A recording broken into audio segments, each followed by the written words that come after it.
محبوب سبحانی قطب ربانی حضرت شیخ عبد القادر جیلانی رحمۃ اللہ علیہ سے کسی مرید نے پوچھا، حضرت رمضان آ رہا ہے، رمضان کا کیا مطلب ہے؟ رمضان آ رہا ہے، رمضان کا مطلب کیا ہے؟ سبحان اللہ۔ حضرت نے جواب فرمایا، آپ کی کتاب کے اندر لکھا ہوا ہے غنیت الطالبین کے اندر، آپ نے فرمایا اللہ نے رمضان کے نام کے اندر ہی اس امت کو خوشخبری سنا دی۔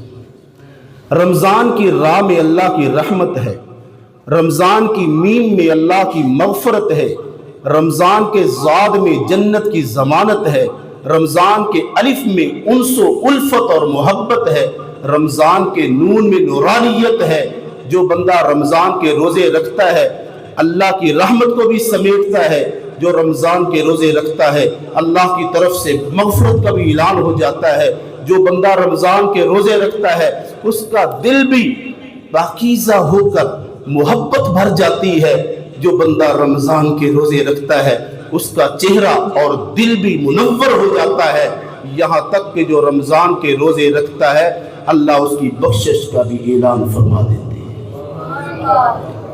تو اس لیے فرمایا رمضان المبارک کو معمولی نہ سمجھو، رمضان المبارک معمولی نہیں ہے۔ حضور علیہ الصلوۃ والسلام کمر بستہ ہو جاتے تھے،